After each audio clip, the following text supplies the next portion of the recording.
कृष्ण ने अर्जुन से कहा कि सुख और दुख दोनों ही टेम्पररी है। जैसे सर्दी और गर्मी आते जाते रहते हैं, वैसे ही सुख और दुख भी आते जाते रहते हैं। इसलिए इन्हें सहन करना सीखो, क्योंकि ये परमानेंट नहीं होते।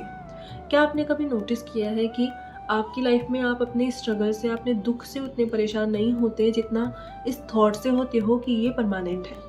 गीता की इस लाइन ने, जब मैंने इसे रीड किया तो इसने मेरा पर्सपेक्टिव कम्प्लीटली चेंज कर दिया। मेरा पूरी सोच को ही हिला डाला। मैं भी अपनी लाइफ के एक ऐसे ही फेज से गुजर रही थी जहाँ मुझे लगता था कि ये परमानेंट है, ये कभी एंड भी होगा क्या, लाइफ इज़ रियली अनफेयर।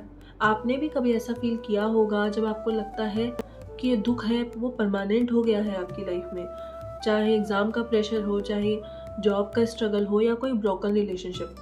लेकिन गीता की इस लाइन ने मुझे ये सिखाया कि मैंने ही मेरे स्ट्रगल्स को बहुत बड़ा बना दिया है, उन्हें परमानेंट समझ के। जैसे गर्मी आती है और हमें बहुत ज़्यादा गर्मी लगती है जब समर्स में, तो हमें पता होता है कि विंटर्स आने वाली है। और सेम जब विंटर होती है तो हमें पता है कि बहुत ज़्यादा ठंड हो रही है, तो हम खुद को याद दिलाते हैं कि समर आने वाली है। तो जब समर और विंटर जैसे बड़े नेचुरल फेजेस भी टेम्पररी है, तो हमारे स्ट्रगल्स कैसे परमानेंट हो सकते हैं। तो ये लाइन पढ़ने के बाद मैंने मेरे पर्सपेक्टिव में चेंज लाना स्टार्ट किया। जब भी मुझे स्ट्रेस आता या मैं किसी चीज़ को परमानेंट समझने लगती, तो मैं खुद को कहती कि ये टेम्पररी है। एग्ज़ाम का प्रेशर टेम्पररी है, जॉब का स्ट्रगल ये भी टेम्पररी है, ब्रोकन रिलेशनशिप्स का दर्द, बिलीव मी, ये भी टेम्पररी है। और हाँ, खुशी वो भी टेम्पररी है। खुशी से जितना चिपकोगे तो जब वो चली जाएगी तो आपको बहुत दुख होगा। इसलिए बैलेंस ही पीस है। जो सुख और दुख है वो एक ही जैसे गेस्ट है।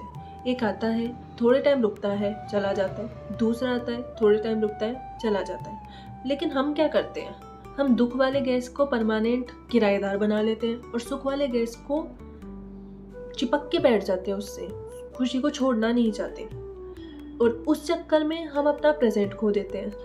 तो गीता की इस लाइन ने मुझे ये सिखाया कि सुख और दुख दोनों ही एक फेजेस हैं जो आते हैं और चले जाते हैं। जो आया है वो जाएगा भी।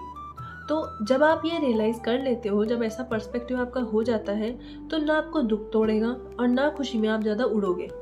तो अगर आप किसी ऐसे स्ट्रगल में हो जहाँ पे आप अपने दुख को परमानेंट मान रहे हो और खुशी को भी परमानेंट मान रहे हो, तो आपको ये रियलाइज़ करने की नीड है कि दोनों ही परमानेंट नहीं है।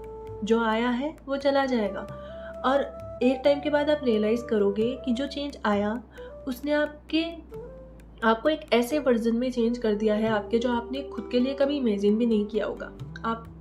आई होप आपको ये वीडियो अच्छा लगा होगा। अगर अच्छा लगा तो please like, share and subscribe कर दीजिए। And I will see you in the next video. Bye.